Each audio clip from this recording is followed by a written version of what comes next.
Hey guys, welcome to the Color Me Mike podcast. So just a quick disclaimer up here at the top. Anything said during this podcast only reflects on me and or the guest. Sonity has nothing to do at all with anything that's being said here. Sonity is just a cool boba milk tea shop in Fremont, California that is kind enough to let us record the podcast here at their shop and kind enough to hook us up with some boba milk tea drinks. So everybody just chill and enjoy the episode. You do your own podcast too, Xavier? No. I'm trying to work with a couple people on trying to do it. But I haven't started yet. Like I have equipment. I have like mics, all the stuff set up, but the video camera part, that's the part I'm trying to get down, like the video, hooking that up to video. So I tried it once and it was super low. Like it worked, but it's an older camera. It's like a Canon video camera. It's weird. It's super low. No, I'm just seeing it. Because I can't tell if I can hear the song through my headphones or through... So hold that thought. Okay. I'm just gonna ask him again. Let's just do it. Okay. Let's not push our luck. Right. We're gonna be like a fucking carrot over here. We're lucky enough just to be able to do it here, right? Right. And the dude's obviously having a rough day. Yeah. But let's talk about that competition we did on Wednesday. How did your set go? My set went pretty bad. It was I mean, no one was doing great, but obviously I went up number 3. Yeah. Okay. So when you were there was a lot of people still. Okay. And then it just, because the host, not Charisse, I know, yeah. did like 25 minutes. Right? Yeah. He did like 25 minutes. They just got like super cranky. They kind of just floated out. And then like a new group came in, right? Like post Warriors game, they came in. And so it was like me trying to yell at the crowd, and I try to get closer. I try to engage with like a couple people. Like the middle of my set was really good, but the first part of it was like, ooh, this is not going to go well. But and you got them to engage? Yeah, I got them to engage midway, right? Midway. But then at the end, it was just like the host, not Charisse, was like, hey, like cutting, like doing this with his neck, cutting me off. And I'm like, dude, I still have 2 more minutes, but it was just, everybody's just getting so weary that it was like, man, we have to wrap this up. So it turned into a total shit show. Yeah. Oh my God. It was it was a shit show. I think right after that 25 minutes from the host. Yeah. I mean, because, I went up number 3. There were people there, but like you said, it's not as if they were paying attention. And I did what I could to get them right from the beginning to engage with them. Remember, I saw that where I had this great idea. I'm gonna give this girl the audience that I was talking to the phone so she can record me and I'd say like, "There you go. I'm already creating jobs in the Black community." Yeah, but that was funny, man. Yeah, it was funny, but she couldn't get the goddamn cell phone oriented correctly. She was filming herself, so it just turned into this big technical massacre. It was like a good 45 seconds of me just trying to teach. Like, oh my God, this is just not going good at all. I thought it was funny, man, that you being who you are, like being this this Filipino guy, going up to a Black lady and like, hey, hold this and record me. And then she was like, yeah, I'll do it, baby. But then she ended up just doing her own thing with your phone. It was hilarious. It just turned into just a man. I'm sure you guys are laughing. I was laughing my ass off. For all the wrong reasons. Not the kind of laughs I wanted to get. You guys were laughing at me. No, we were laughing at the situation. But then, we were laughing at you. Yeah. We were like, what the hell's Mike doing? Like, he's getting... What is it like? You're progressing. I don't know, but it's like at that point I just knew, oh fuck it, this is just not gonna go well. Yeah, and I just started just having a blast. Went balls to the walls. But who ended up winning that thing? Okay, or did it even like finish? What's going on here? Okay, so the winner has a lot to do with a lot of the comic part of the shit show. So. Here's what happened, man. I have to explain this all before we get to the actual winner, right? So, the winner told me that he was coming in with his boy. They're both coming in, and his boy says to him, out loud, they're just 2 dudes walking down the street, getting into this bar, like approaching this bar, and he says, "Man," his buddy says to the comic, he said, "Hey, you're gonna, man." smash this competition.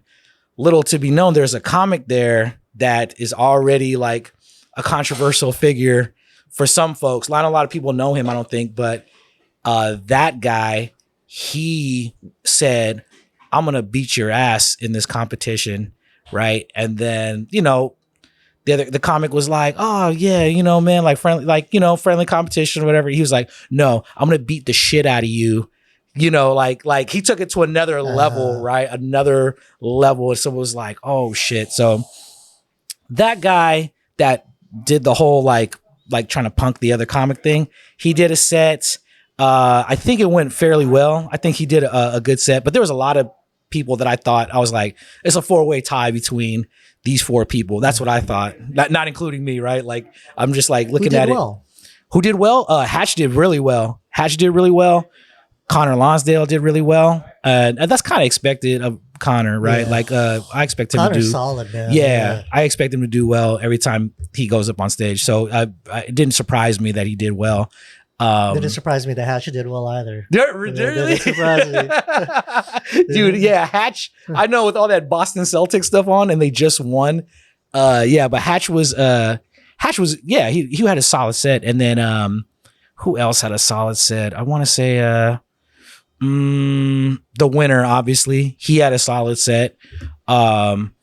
And there was one other person I can't think of. I know Sheamus had a solid set too. Yeah, he had a solid set too in the beginning. He took one for the team, number 1. Yeah, I know. Bite the bullet. A white guy in a black bar.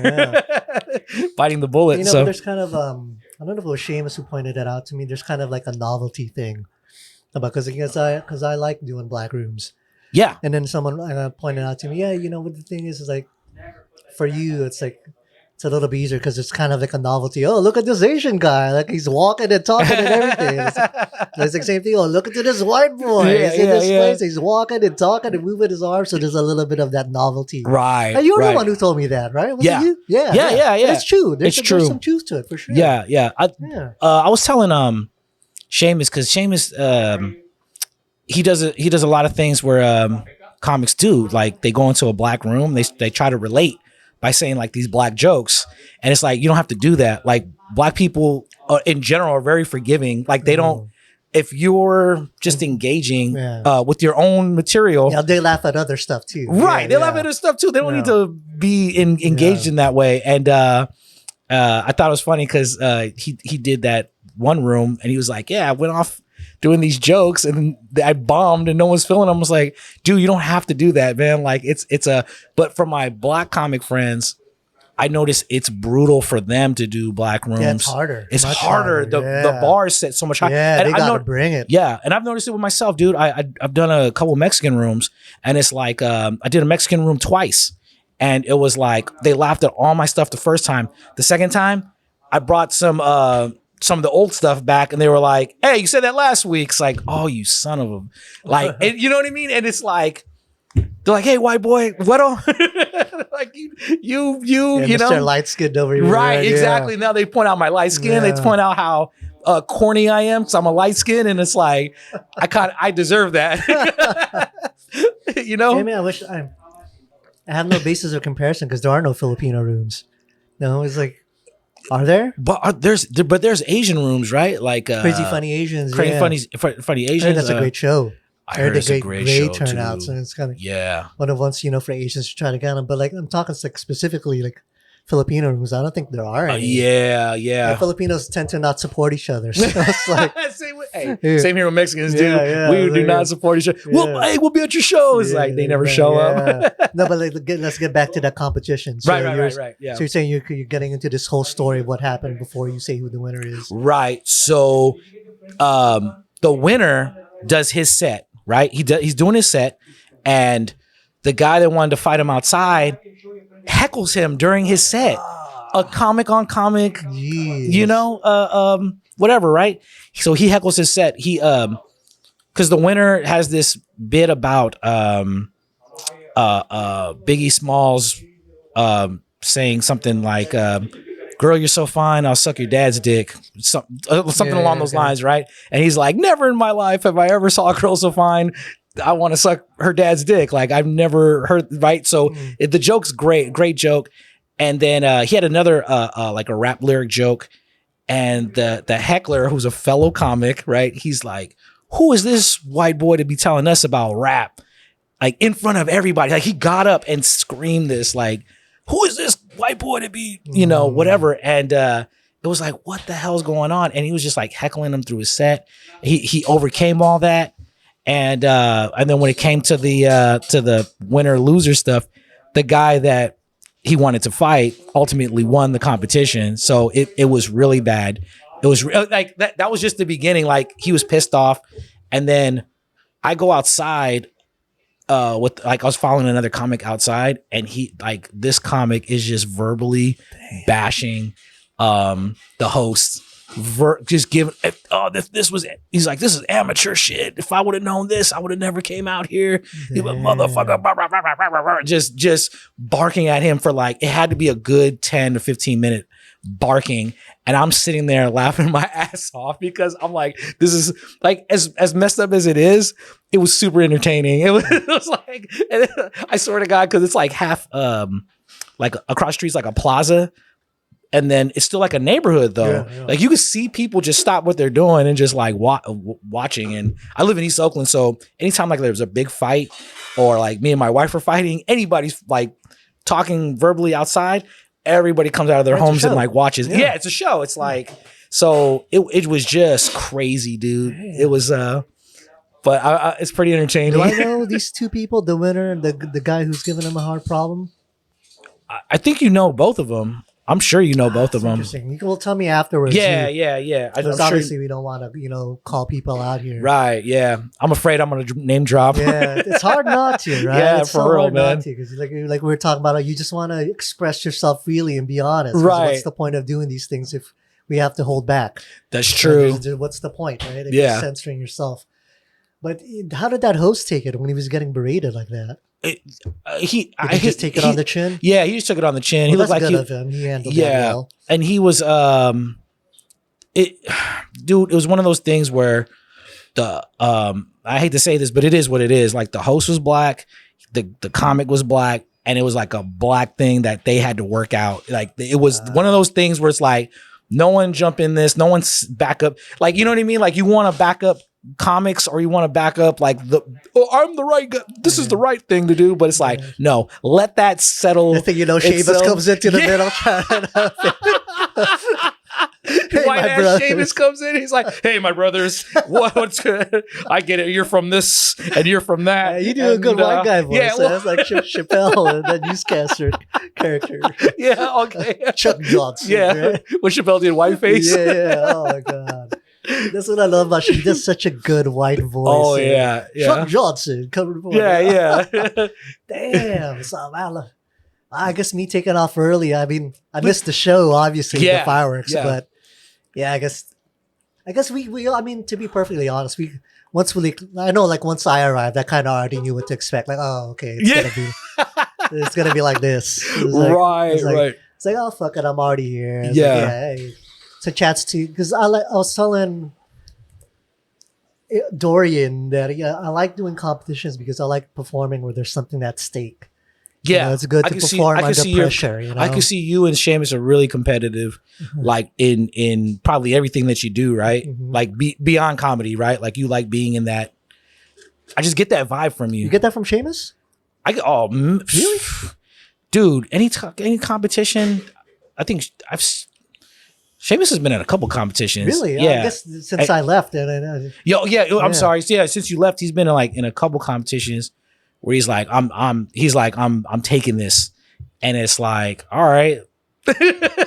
Well, because no, go ahead. No, I'm competitive too, but it's like when it comes to comedy, when I see other people like kind of like they're out of their zone because they're so indulged in the like winning, I'm just like, man, I got to remember why I'm here. I'm here to have a good time. I'm here to get away from my family. Feel like I was in that zone where I did. Well, you know the competition we did for Jason Cole? yes, Jason Cole. That was a great competition. That was a great competition. Yeah. I felt like everybody did well. Like, Yeah. obviously there was people that killed, Yeah. but like the it was show, just a great show. it was a great show. Great turnout. Yeah. It was like, Yeah. It was so fun. And there was like 1 million comics. That's usually like the But everyone did well for the Yeah. most part, right? I mean, Right. obviously there are people who killed, right. but there no one bombed up there. I don't think so. Yeah. No, I don't Yeah. think so. You're feeling like I was in that kind of state of mind for Yeah. that one, huh? I felt you, Seamus, a couple guys that have been doing it longer too. That they had this energy of the. That's why I don't know. Like I remember. I know you talk about like the Luca Branches thing, like me shitting on that kid, but really I didn't have. That wasn't my intention to do that. Like I know. Yeah. Yeah, I know. That was just you, Xavier, doing his thing. He's Yeah, gonna well, ride this and take it Oh off. my god! I have this thing where it's like I have this thing where it's dumb. Like people dare me to do shit, Yeah, and then I know, do it. dude, I know. Yeah, or they tell me, because a comic told me before I went up, they were like, "Don't shit on the kid. Like, just if you say anything about him, be on his side, and you'll win this competition." Yeah. And I was like, "That's dumb." Whatever. I was Yeah. like, that doesn't. I was like, but I wasn't even thinking about. I don't know. I went into my set. I noticed the crowd was like, "Oh yeah, we're all inattentive, whatever." But and then I just went into this whole parents bit, and I just brought him into it. But I'm just like, Hey, it was great. It was hilarious. oh yeah, it was. Oh, the comics loved it. Yeah. The crowd was The more crowd, like yeah. they were like, ooh. That They were was- like, ooh. Yeah, that was an interesting crowd that night, though, because there were definitely like some things they were just not cool with and they did not want to hear about. Right. Yeah. But it was a great learning experience for me. Oh yeah, for Because, sure. Yeah. Because I saw Connor and Sergio killed, and it made me realize, you know what, they're talking about like some fucked up shit too, but they're doing it in a way that's not so off-putting, or that's a little bit more accessible, but they're still like talking about these like Right. fucked up comic topics that we all love, right? It's like, okay, Right. there's a way to do it where you could still be yourself and still talk about the shit you want, but Yeah. you just twist it a little bit so it's a little bit more approachable. Right. But you're still talking about what you want to talk about, right? That's true. And that's what I like about doing these competitions. It forces you to really do that.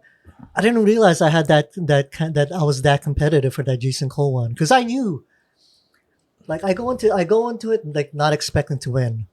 I say no, that one. Yeah. I thought I had a chance in that one, honestly. Okay. Because Okay. with the set that I did, I've been doing it for a week, prepping it, and it was just killing everywhere. So I thought I I remember. might have a shot at this. I remember and then you. the audience yeah. just didn't fuck with it. Yeah. Yeah, so it's like, okay, I don't have a shot Yeah. at this. Like within the first minute, it's like it's clear I'm not Yeah. gonna win. I remember you went through like this because I was at the same mics you were at, Yeah. but you just went to like a dozen more Mhm. than everyone else. But I remember you working on those bits. Yeah, specifically to Yeah. get that thing super tight, and Yeah. it was killing everywhere. Yeah. And then of course the night of the competition is like, okay, it's like I was trying to engage with the girls in front, and they did not want to hear what I had to say. It's like I did okay, but it's like Right. I'm not gonna win. But you know what competitions are? Those girls you're trying to engage with, they're Yeah. like, we're not here for you. Yeah, We're here yeah, for sure. our friend that No, but has been doing this for 3 months. Like, okay. Yeah, I just like performing like under those circumstances because at least there's some pressure and there's something at stake. Where you know how it is if you're just doing all open mics, it's 99% comics and everything. So Right. you kind of don't want to get used to performing under those circumstances, right? You gotta Yeah. put yourself under pressure. There's gotta be an actual audience there. You gotta. Right. Right. How do you feel about that? That's The- why I do these competitions more than anything. Oh, the competitions? I mean, just like that, what I'm talking about, how you gotta like put yourself in a situation where there's a little bit pressure, where there's an yeah. actual audience. Because if all you do is open mics, you're gonna feel like you're gonna get an inaccurate sense of where you're at. Yeah. Yeah. Definitely. Oh, okay. So I'm going through this crossroads right now where I'm doing a lot more shows. I'm doing a lot more Yeah. showcases. Good for you. I appreciate it, man. Because I like you, so I'm actually Yeah. genuinely happy for you. I'm not pretending to be happy. Okay, and I cool. think you're funny, so I'm like, oh yeah, you deserve it. nice. Because there's some people out there you can congratulate. Oh yeah, so happy, Yeah, man, great. It's like, whatever. Yeah, dude. you're right. You're doing that. Yeah, it's like, well, you're actually funny, and I like it. Thank you, I'm man. genuinely happy. I That's appreciate great, it. dude. I appreciate it. It's It's a definitely a crossroads though, man. I wish I would have done showcases or asked people to get on shows earlier. But I noticed the transition. It's different. It's different, man. I feel like I do 1,000 open mics all the time. Man, it's different. It's different, man. It's just in front of real people. You're like, wow, that shitty joke that never works at open mics that worked here. That works. Yeah. That's relatable. Like that's, but you know, and then you figure, and then you're like, okay, well then I use it at, it did well at all these showcases. Then I do it at this next showcase and it's like, it didn't work. Yeah. And it's like, holy shit. So it does work, but how do I twist it for this type of crowd? Exactly. You know what I'm saying? How do you make it more approachable? So the barrier of entry, you don't have to be such a perv, you know, to like, be into it. Right. You can still talk about pervy things, but how do you trick them? Right. More, right. How do I get them like pander a little bit and then go, gotcha. Yeah, exactly. Come out of the woods like, gotcha. Exactly. And it's like, whatever. So like, you know, for like someone like me who's not doing a lot of showcases, that's what like these competitions provide that opportunity. Oh, see. Oh, cool. Okay. So that's how you look at it. Yeah, that's the way I look at it. I mean, like, I don't go into them like, so, well, that first one, I thought I had a decent chance. Right. But like this previous one, I knew I wasn't going to win, but it was just more so a good opportunity to kind of really see, okay, where am I at?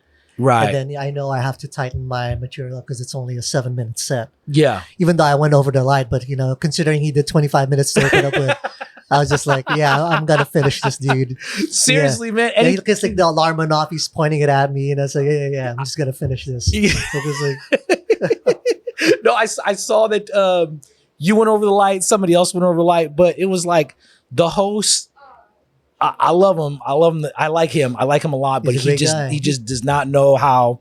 It's like he's green. He's still green. Right. Yeah. Exactly. Oh, there's your drink over there, dude. Right on. Thank you. But I do have to say, shout out to Charisse. She did the right thing. She just once all that stuff was happening, she just kept it moving. She was like. She knew what to do at that point. Well, she was like, has been around more than he has. Exactly. So, yeah, right. She's been through it already. Right. So I'm like, she knows what she's doing. Yeah. But he was having more fun, and it's like when you produce a show, I see producers all the time produce shows that they're really like they're like in that competitive mode, like on like. Where's the light? Where's the clock? How are they doing in the crowd? Mm-hmm. You know, can I call this person back one day? Stuff like that. Mm-hmm. So I'm like, all right, these are good tips to know as you see them going. You know, I guess that's kind of like the dichotomy, right? If you're a comic and you're starting to book shows, because you're a comic, you're just having fun. That's the whole point, right? Right. Where, you know, if we were backstage, we're all talking shit. Buzzing each other's balls. Yes. But if you're producing the show, you got to be more professional about it. You know, you kind of have to drop that, honestly. You got to just make sure the show runs smoothly. Right. This is really about making sure things go well for the comics more than anything. Mm-hmm. So I guess I probably for, you know, some of these comics, it's like their first time producing shows and things like that. They don't realize that. Yeah. Yeah. You know, so that's a bit of a learning curve. But to me, it's like, hey, shout out to this guy. You know, I think I don't know if they're doing open mics there regularly or shows regularly, because he was telling me he's been hosting at that spot for like a little bit now. Yeah, him and Charisse do it. Interesting, yeah. And he was even asking Seamus for help, you know, for help hosting if he can fill in while Charisse is out of town. So I was under the impression that, okay, I guess he's starting to do this regularly over here at this spot. Yeah, okay. Yeah. So, that makes sense then, because I was like, how are we in this bar? For a competition. I was like, this is, you know, and I've drove by that place a million times. Yeah. I'm like, I didn't even know it was a bar. So that's what really makes you appreciate Jason Cole's venue over there at the Samurai. That's a beautiful place. Yes. And you know, he usually gets a good turnout because it's on the other side there, Seamus. You guys can't see it. Seamus is putting the straw in the wrong hole there. Yeah, it happens to all of us. No, don't turn it. There's a. Oh, this side. Okay. I'm like, why is it so difficult? So that Seamus part, did that too? No. You're the first person to do that, Oh honestly. shit! So that other side there, when you lift that's if Yeah. people just want to drink it like this without the straw. Oh, okay, Yeah, so okay. yes. That's funny. There you go. Seamus got a little excited, put it in the wrong hole, folks. Happens to all of us. You know what's funny? Take it out. You know, you know what's funny? I feel like because the pediatrician was telling us that because our son's autistic, that the autism if it doesn't come from the air or whatever, it usually comes from the woman.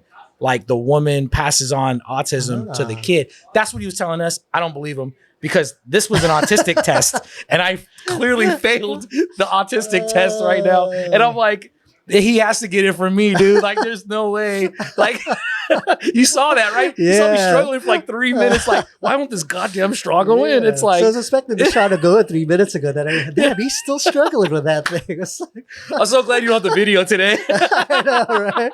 The people would have been like, what the fuck is Xavier that would have doing? been the Like, thumbnail right there. Yeah, You can right. see that straw. Just do a close up on that straw getting mangled. Just trying to put it in the wrong it's hole. looking like a paper straw getting bit by You're a just baby. like, no, it's always like this. It's always a little tight at first. You got to loosen it up. Right? It's like, How fucking embarrassing. You're like, hey, dude, if there's another side for that, Yeah. and you're explaining it, and I'm like, no, I feel stupid already, Mike. You don't have to explain anymore. well, at least you didn't try to play it off like you do it on purpose. No, Right, I right. like it this way. Yeah, right. Keeps the straw nice and Yeah, taut. I knew that, Mike. It's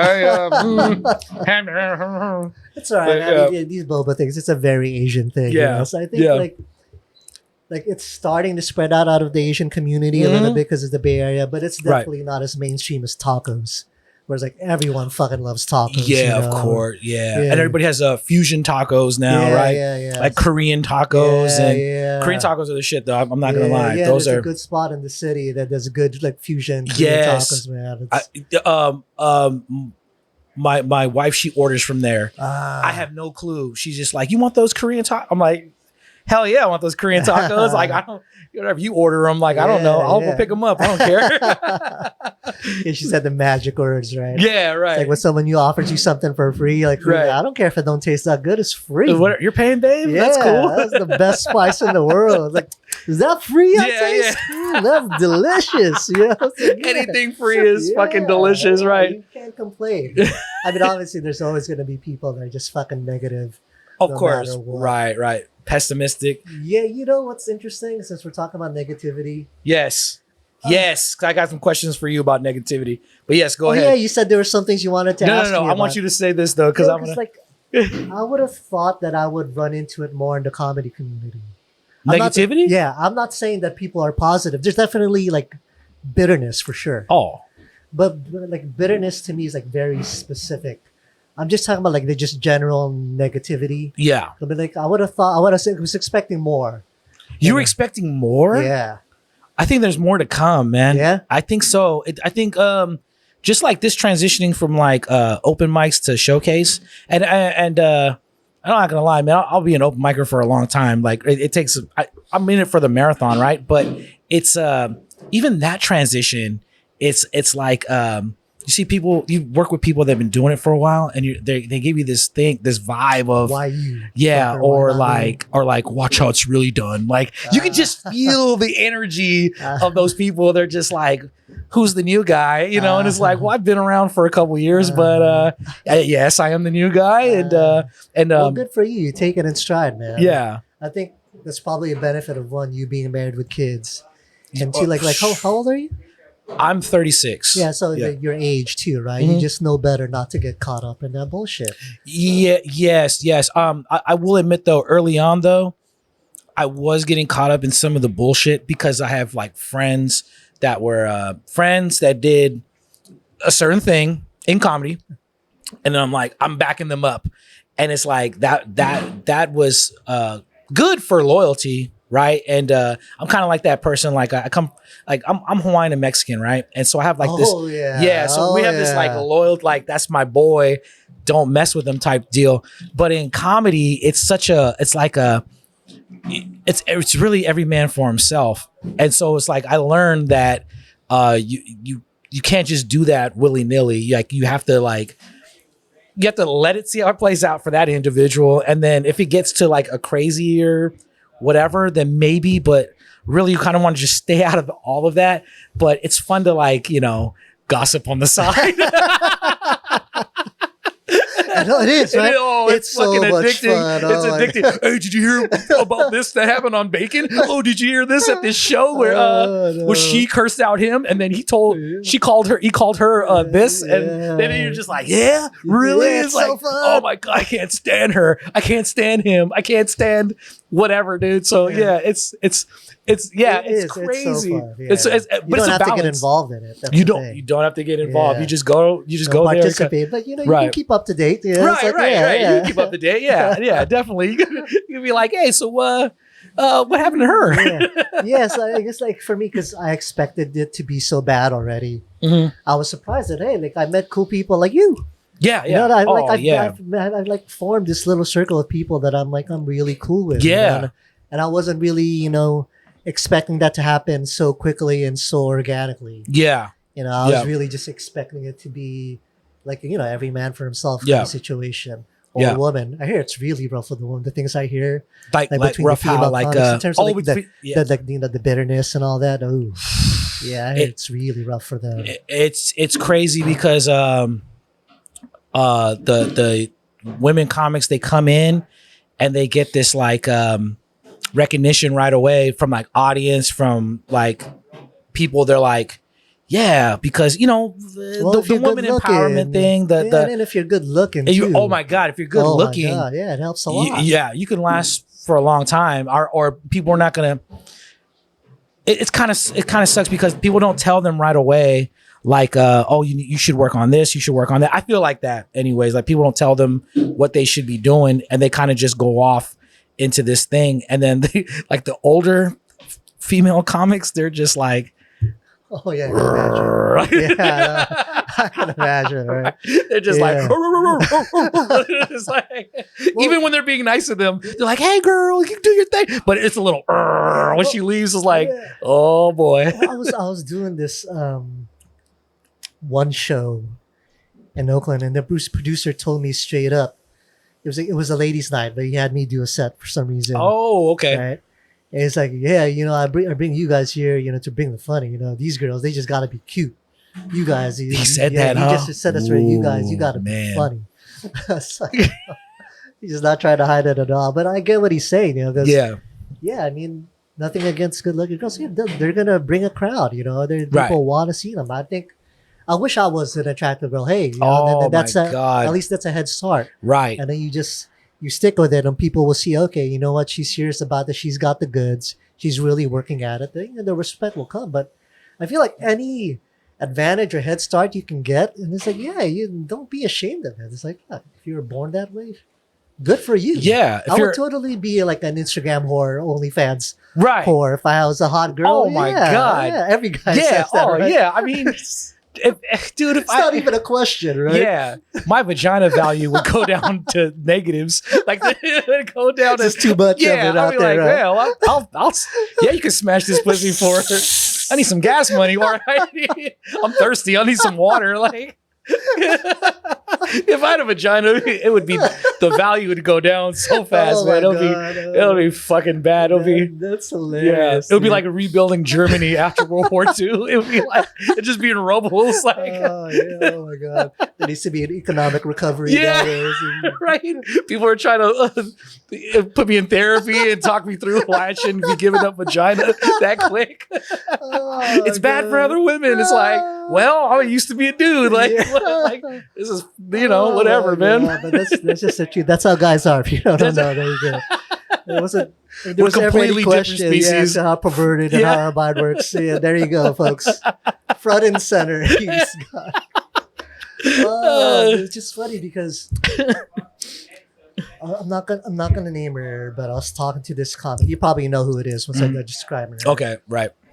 Millennial, like the first true millennial I ran into, where gets triggered.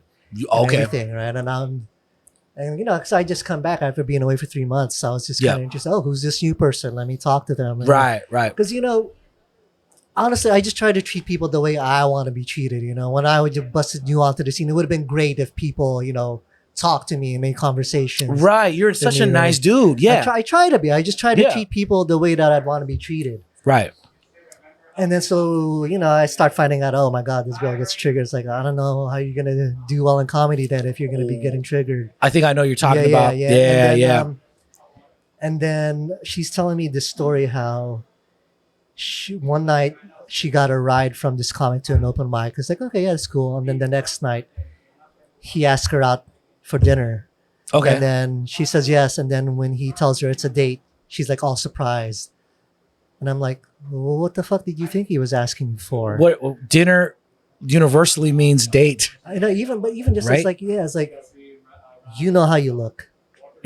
Why do you think a guy who, like I said, like if you guys have been like friends for months already, yeah, that's a different scenario then. I can understand that. Uh-huh. But you literally just met this guy the day before and now he's asking you to dinner. It's like, you really can't be this naive, you shouldn't be that surprised. Right.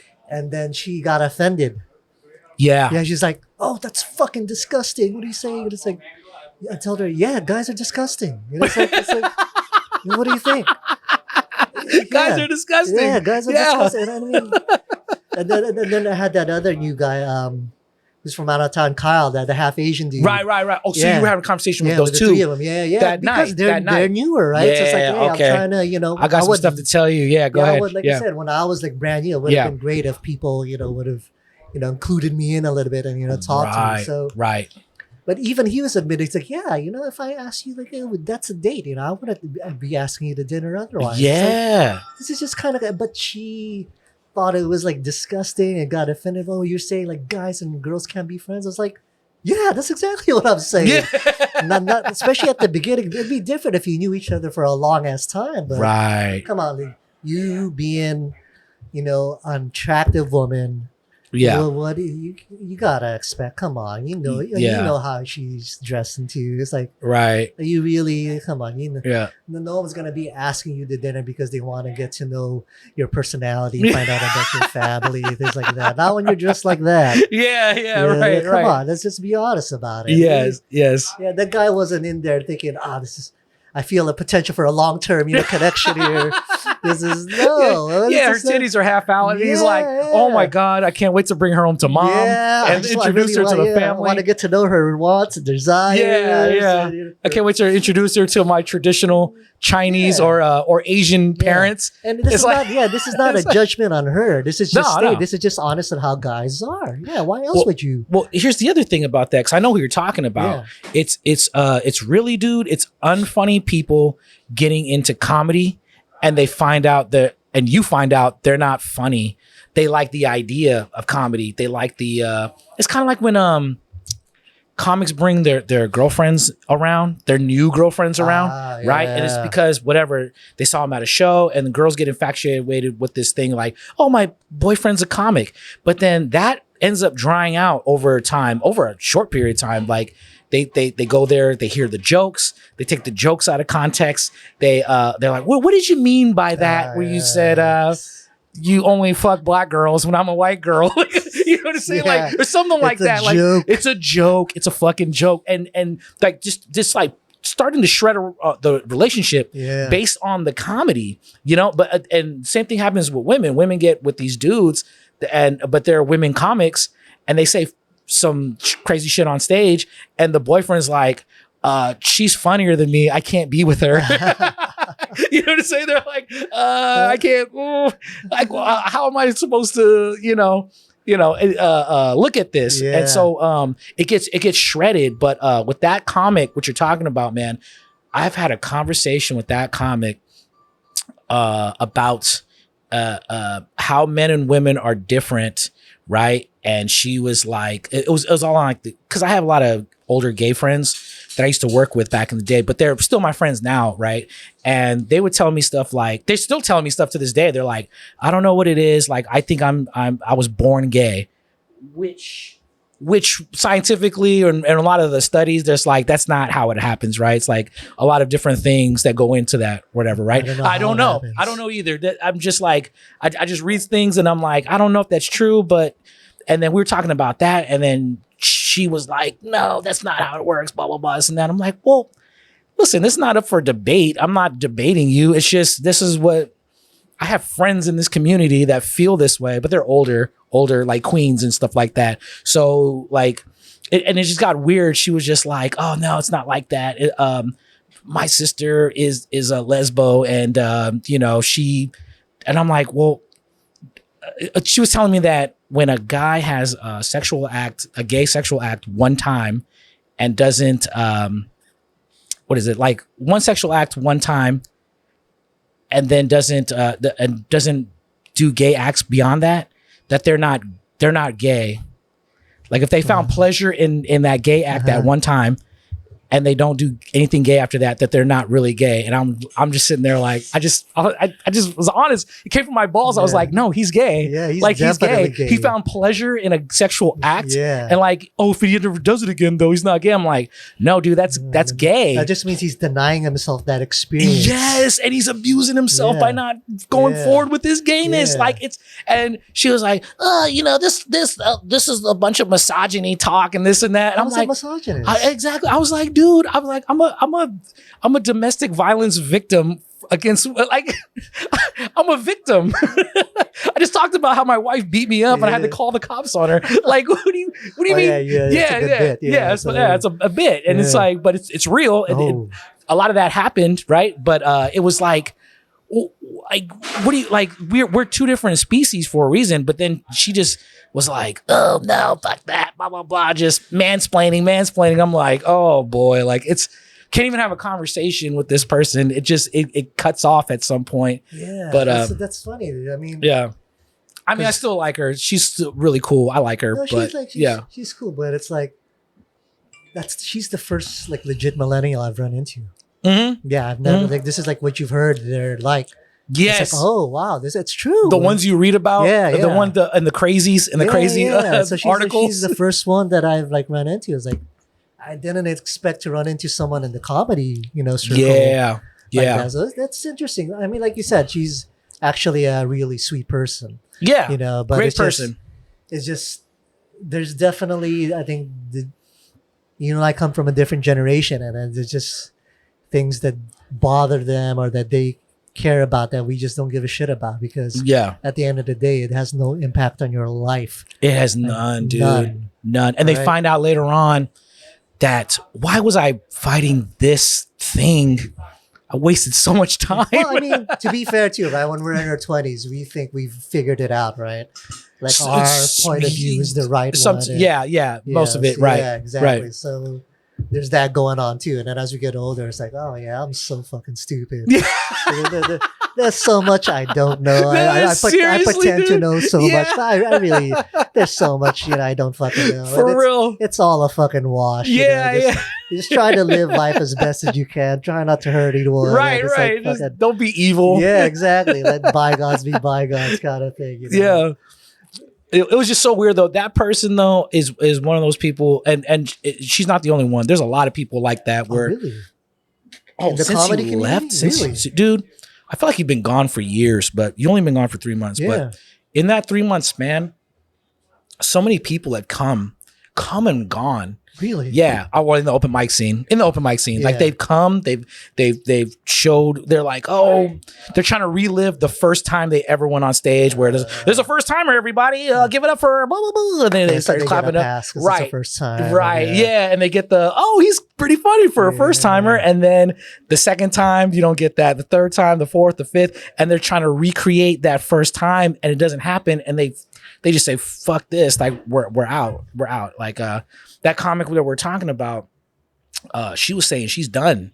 Oh, really? Yeah. Because I went to just meet up with a friend that was doing that show last night. And she was on that show, and then she was like, I'm out. She was like, I'm fucking out. She's like, I mean it. And I believe her too, because she's pretty stubborn. So I believe like she got on a show. She got on a show, but it was like one of those, like birthday party shows, like very intimate setting. It was like a private show. That's great. Private shows are great because they show you a lot of like what you need to work on, and how, you know, where you're at in the intimacy level. Yeah, that's great. I Yeah, love it's a those great, settings, right? You can get great engaged set. with them so easily. Oh my God. So the first comic that went up, a good friend of mine, he went up. He did well. Who is it? You can name him. Oh yeah, of course. Honiton did well. Yeah, Honiton did well. yeah. I mean, but they all know each other, right? The crowd, and she's like, this woman's like heckling him, and he's just like, all right, lady, like what the fuck? Like, but you know, he's you know, he's working this angle, he's working that, and then Enoch is on that show too, right? Last night. And he's heckling Johnny back and forth, which was like, come on, man, it's a comic. Like, cause I'm thinking like, come on, dude, it's a comic. Don't do that to us. But it ended up being like fun because it's a bunch of musicians and there's a bunch of comics. So it's like, we kind of let people into our world. It was kind of dope how we let them into our world. Like, this is how fucked up we can be to each other, but it's all in good faith. Like, it's all cool. And then she went on and I swear to God, man, I felt so bad for her. That's how bad she did? Yeah, dude. I wanted to like go up on stage and hug her, and we both just flew off into like the clouds.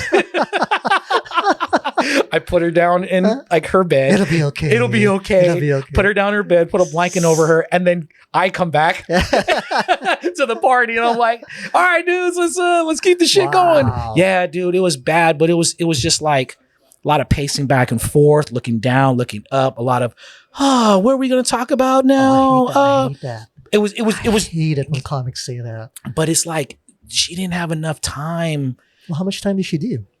Dude, I think she did like 10. 10 can be long for a new person. Yeah. 10, but like it was bad in the first 30 seconds. Ooh. You know what I'm saying? So Like it felt was like an eternity. It felt dude, I had my hand over my mouth. Oh my God. And I was just like, oh, like you wanted your stomach to hurt. So you had your hand over your mouth like, oh, he's not doing well. Like I had that. Oh God. Yeah, and I was like Poor looking girl. around. She like pointed at me in the crowd, using me as a crutch for one of her jokes. Like Xavier, she'd say talking about pocket pussies, which is funny, like right, fleshlights. But she didn't know how to structure it into what makes this funny. She didn't ask herself the two main questions, right? How do I make this? Why is this funny? And how do I make it funny? You know, and you know, I don't think anybody helped her with that or whatever. But she just needs. I think her material is funny, but she just needs a lot more time to develop that. A lot more mics, a lot more feedback, a lot more. I don't think people give her feedback. Well, that's what I'm saying. Where, you know, obviously her being an attractive woman, and she gets a head start in getting on shows, right? Right. Yeah, That does go back to what you're saying. Yeah. Yeah, I mean, wow, I feel bad for her. That sucks. You know, I hope she doesn't quit. I mean, if she really wants to do it, you know, just we all experience that when we get. Of course, yeah. I mean, what she was doing is like something I was doing at her stage, like, but I wasn't on shows, but I was at open mics doing. Can be even worse. That's worse, dude. Oh, at an open mic. Comics can be ruthless. Oh my God. Oh my God. Like Iman, dude. Like Iman. You're telling me. Yeah, I know. I'm telling you, I know. Dude, but you know what though? I'll give it to him. He only shits on people that he cares about. I'll give him that though. Oh, does he? Yes, because people that he doesn't care about, he's like, in the back, he's like, dude, she fucking sucks. Dude, he fucking sucks. And like he told me, when the first time I actually met him, he was like, dude, you're the worst comic I've ever seen come in this week. You guys are best buds. Well, I mean, he's my buddy, man. Like we have an understanding, but it's like he's going through life changes. I'm going through life changes. We kind of have this graduated. Yeah. So we have like this bond, right? It's like the yin and the yang, dude. It's the balance between us. But he is he could be ruthless, but he really is like, I don't even want to. God, I don't want to defend him. I don't want to defend him. He's your buddy. Yeah, but he's right about those things. People coming and going, and why. And I saw last night in her set like why you would want to quit. And I asked her. I was like, she was like, I'm done. I'm quitting. I was like, why did you get into comedy? And she was like, it doesn't matter. I'm done. And I was like, well, like if you can't even answer that question, then maybe you are done. You know, but I felt bad because anytime people say they're quitting and they really quit, I look at my situation like as a dad of 5, as a whatever, a husband, whatever, in my financial situation, I'm like, I should be quitting. Like logically, I should be quitting, but I know I won't. Yeah. I know I won't. I know I can't stop. I just because it's a part of who you are. You're just compelled to do it, right? right. There's something in you, like, hey, this is actually. There's something in me, like this is how I have to express myself. This is like, it's almost like you can't breathe without it, right? Yes. Because obviously at our level, no one's doing it for money. There's like, even if you do like a bar show, you'll get $20. Right. Remember how happy you were? We got $15 for that show. We felt like we were just rolling in cash. Dude, like, oh my God. Dude, you smashed. Uh, You killed at that showcase, dude. That that one. that $15 show, you smashed, dude. Yeah, that one well. You did real. I mean, it it's like I like you from the beginning, right? I'm like, oh, dude, Lubenow is really cool. And then, but it's like shows like that, you're just like, there it is. Everything clicked, dude. Everything clicked. And then when you left, it was like, I don't know, was it shortly after that or? Yeah. It was shortly after that, right? So it was like, what the hell happened to Lubenow? And then, You know what? That's what I was concerned about, man. It's like, I was thinking, oh man, they probably think I'm one of these guys who just, did it for a little bit and then quit. I was like, you know what? There's probably 99% of the group of the community probably thinks that, or people that know you think that. And then when I saw you at Hosa, I was like, hell yeah, he's back. Like, what the fuck? Like, dude, this is amazing. Like, you're here, I'll get that later, but yeah, it's not a big we'll get deal. the new guy. Yeah.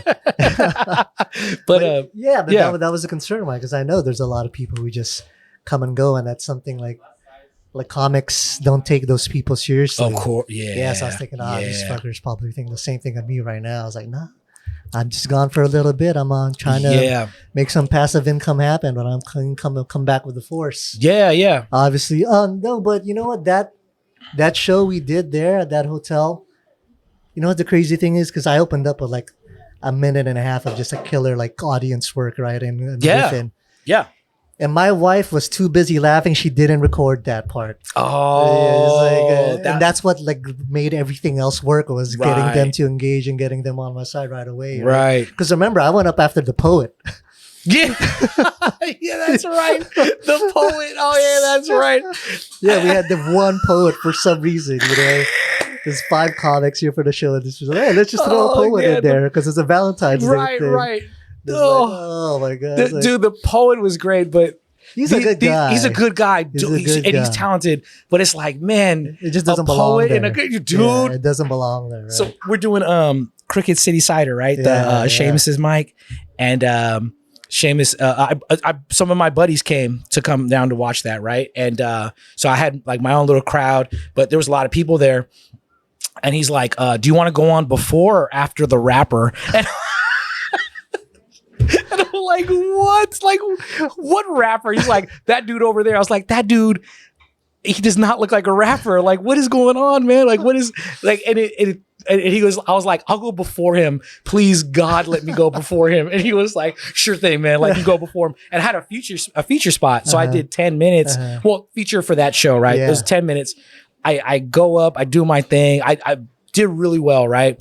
And then I come off and but I tell my buddies like, oh, I got to go over here with the comics because I don't want to mingle with my buddies during people's sets and stuff like that. Like I want to be whatever in that's the good cuts. that you told them though, right? You manage your friends that you brought. Yes, and I don't want to introduce them to some comics. Mainly Seamus. No, I'm kidding because Seamus is cool, but dude, so I go off and then the I didn't even realize what the rapper thing was going on, right? But he didn't do rap. He did poetry. He did poetry like the guy did. But I talked to my buddy after. I was like, "Hey, how did that poet do?" And he was like, "Dude, he did like 3 minutes of material or his set. Poetry. Yes, but he took 2 minutes to set up the banner behind him of himself with all his social media grabs on the post. So it's like a bigger picture of him with all these social media things. God. And it was like, holy shit. And then Seamus, I was like, Seamus, how'd that rap thing go or whatever? He goes, that's what I get for trying to be different. It fucking stunk. The dude was super nice, but I was like, but it doesn't belong. Doesn't belong. I was totally hitting on his girl. His girl was like, "You're funny," and I was like, "You're hot." And but that whole thing was like, damn, man. Like some things, like I don't know. I don't know how music and comedy work either. Like I saw that shit last night. Music and comedy. Yeah, I don't dig those mixed mics. Some comics say they love it, but I don't dig them at all. I think you really just got to separate this because I did one one time, and you know, where in Oakland. I did one in Oakland. Starry Plow? No, it was over at Bit City.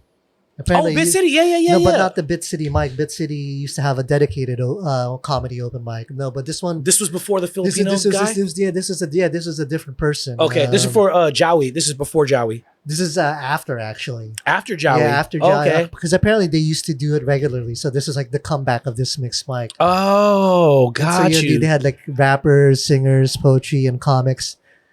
But I should have known it was gonna be fucked from the beginning because you know how he started. It sounds fucked right now. Yeah, you know how he started the show.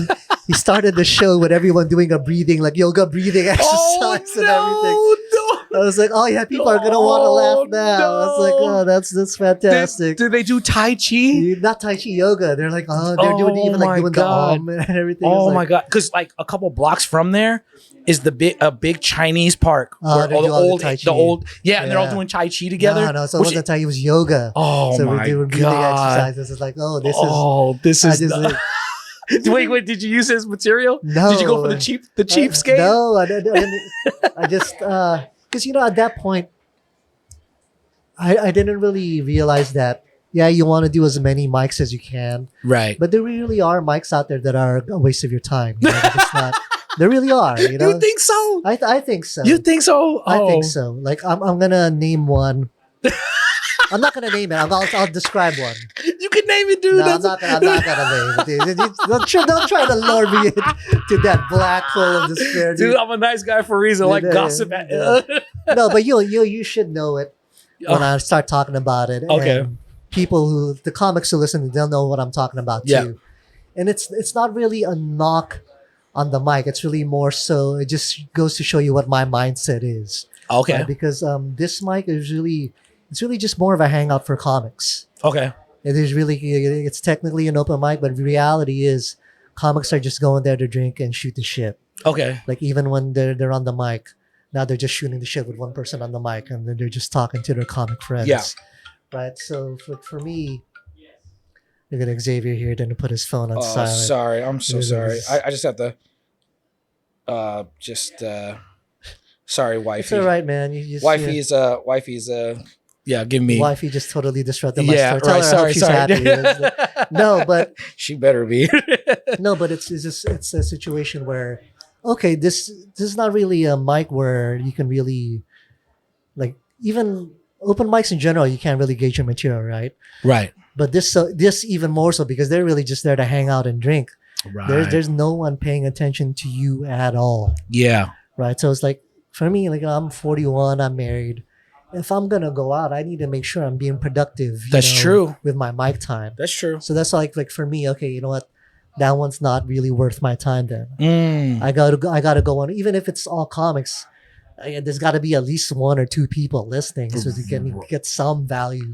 Yeah. Because if you're just talking into a vacuum, I don't know how much like value you're getting out, unless like you're really nervous just being on a mic, and then it's a value. But I have no problem being in front of the mic. Yes. Okay. I see where you're going, because I do feel that way too. It's this kind of like I don't know, kind of my one of my buddies in comedy that's like kind of like a mentor to me. He was saying that every mic means something, because like you're gonna get 1,000% better from each mic. But I do feel what you're saying, man. I've been in rooms where I'm the only person in the room.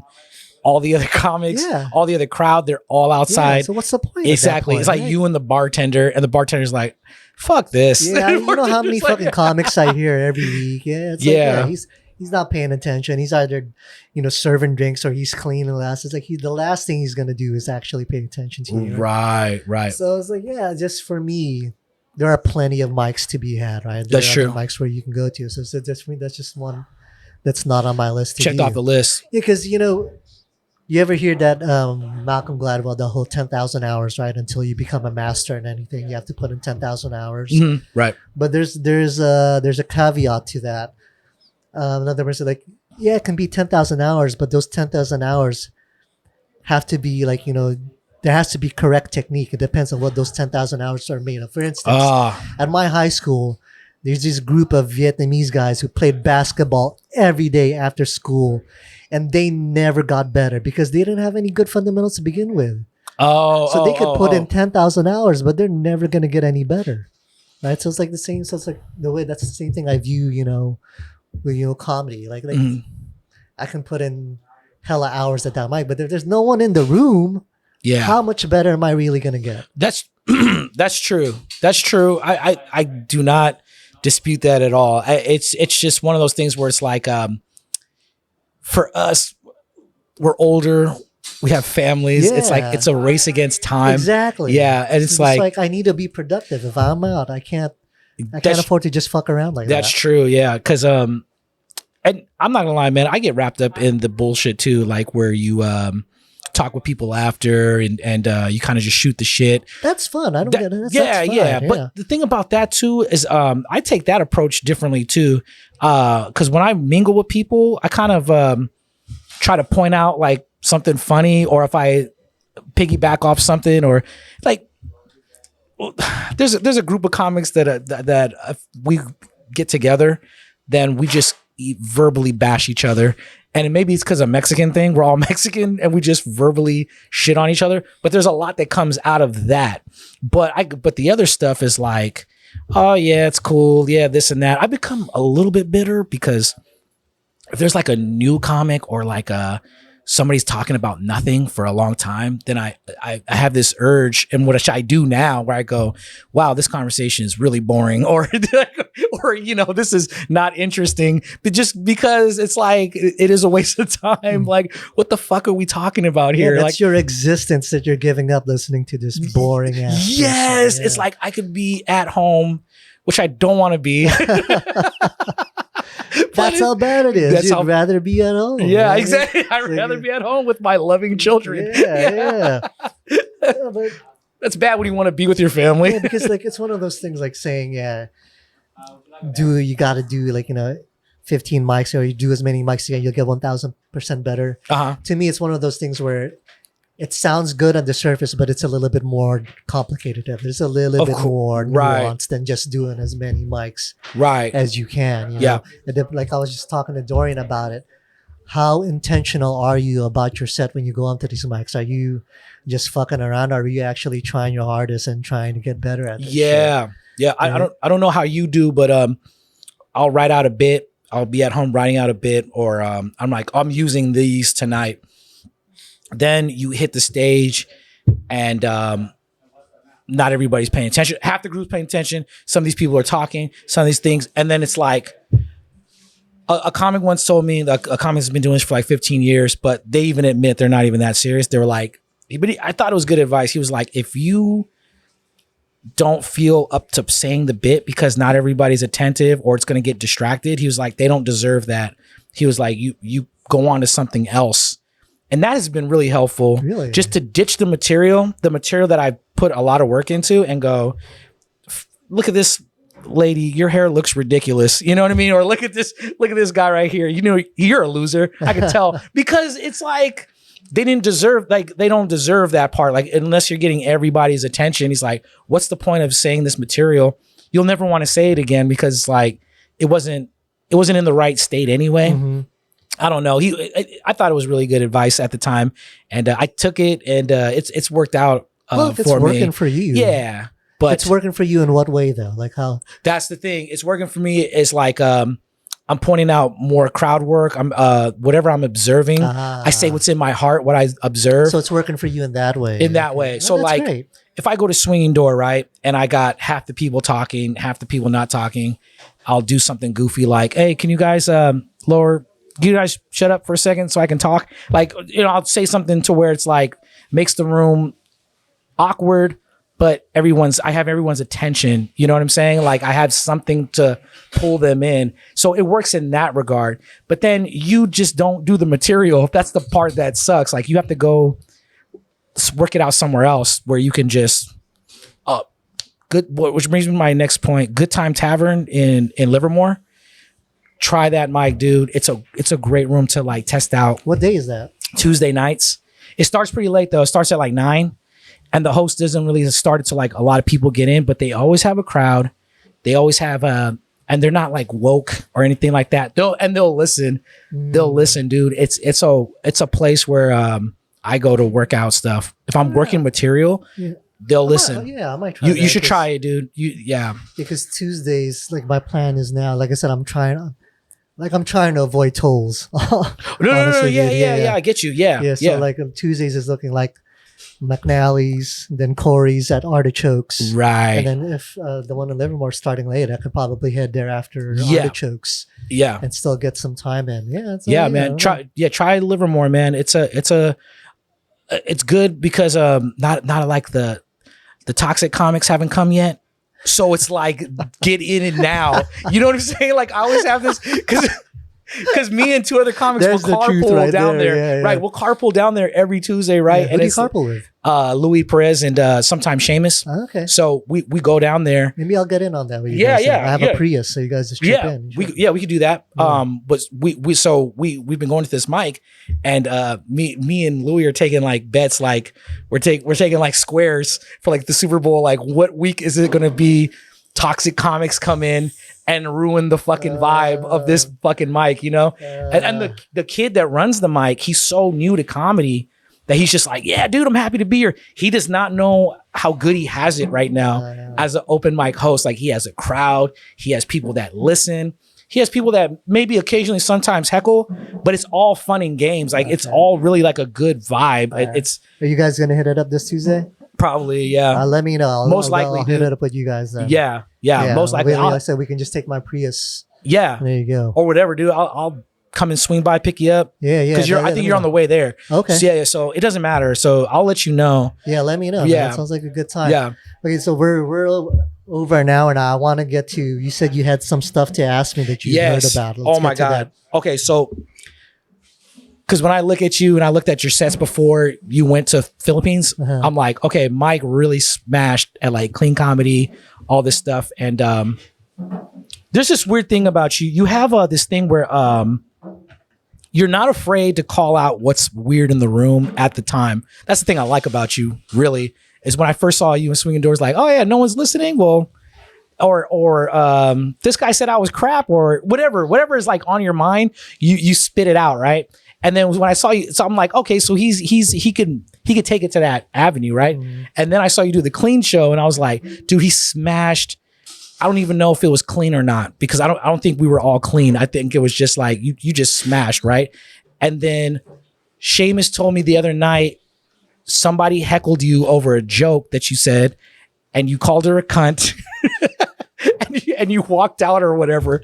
No, that didn't happen. At Tipsy. That didn't happen. That didn't happen? No. So here's what happened, right? I was hoping it happened because I was yes, Mike is going down another avenue. What happened? What happened was, so I do this joke about how black people age even better than Asians, right? And I don't care about burning this one because it's only one small part of this long bit. Right. So, I go into how black people age better than Asians. Like, oh, did you know Beyonce's 67 years old? And usually that gets a laugh. And she still gives me boners, right? So after the set, because there was only a couple listening, and there was this group of 4, like they couldn't be any older than like 21, 22. Okay. It's a bar. Yeah. And then so, I finished my set, and I'm talking to this couple who was actually listening and having a good time. Oh, so you finished your set? Yeah, I finished my set. Oh. No, I finished my set. And then, a girl from that group says, Beyonce's 40 years old. Beyonce's 40 years old. And I just told her, yeah, it's a joke. That's it. Oh, why did you say you called her a cunt? I don't know. That's interesting. Like, are you sure you didn't call her a cunt? I'm sure. You know what? What happened is like at the end, because I guess I'll call out anything that's happening in the room, right? I noticed that. Yeah, so I noticed you'll do that. That's part of cool. the fun of it. You gotta just go with it, because if you don't, everyone knows it's happening anyway. You gotta call that on from room. No, so what I did is at the end of my set, I thanked the couple for listening, and then I pointed at that group and said, "Fuck you guys! I don't give a shit about you." That's it. Yeah, okay. So that's what happened. That's it. But I didn't call like I didn't. I finished my set. I didn't walk off. I didn't call anyone a cunt. Not that I wouldn't call someone a cunt. Actually, I have a bit where I call someone a cunt, but I haven't done it yet. But no, I didn't storm off. I've never left like mid set or anything. I've been in some horrible situations. I don't think he said you left mid set, but I think he was saying that you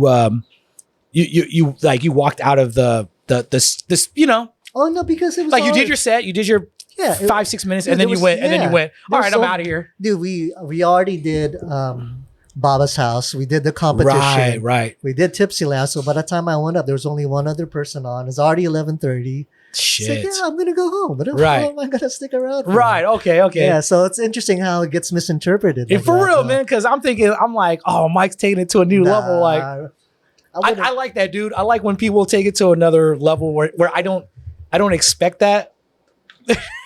I don't expect you to call anybody a cunt, but the moment I heard you called somebody a cunt, I was like, yes. No. I was like, Mike's. It's like when you get arrested, right? And like you go back home to your family, and your family goes, "Welcome to the club." No, like I said, mind you, that's definitely not out of my wheelhouse. Mm-hmm. But it just didn't happen then. There was nothing she said that was like worthy of being called a cunt. Oh, okay. I know it's just me. Like when I said like "fuck you," I was like, it's not as if I was serious and mad. Right. I was just playing around, at the end. Hey, thank you guys for listening. Fuck you guys. I don't give a shit about you guys. That's it. And then, like you said, she's like, hey, Beyonce's 40 years old. She said it more than once, too. Oh, my God. I wasn't listening because I was talking to the couple. It was like we were having a good time. They paid attention. It's like, we get it, lady. 40s. I was like, what was that? Beyonce's 40 years old. It's like, yeah, it's a joke. And then she shut up, right? If she started going back at me, then I would have called her a cunt. Oh yeah, there you go. There you go. Then she opened it up. I just want to see you call people cunts, Mike. Yeah. That's really what it is. I have a bit about that, right? Yeah. It didn't happen. That's interesting. Yeah. I wonder, like, it's a misinterpretation. Yeah. I hope my story about the competition wasn't misinterpreted. Yeah. But the comic told me what happened, and then we saw what happened during the whole thing, and I was like, this dude is ridiculous, man. It's crazy. Xavier, we're gonna wrap it up. How can people find out about all these shows that you're getting on? I'll post something on Instagram. You can follow me at Xavier.Bronson at Instagram. How do you spell that for the people who don't know? XAVIER.BRONSON. Okay, just Instagram, no Facebook, no TikTok, nothing like that? I got Facebook, but if you follow me on Instagram, it'll link you up to Facebook.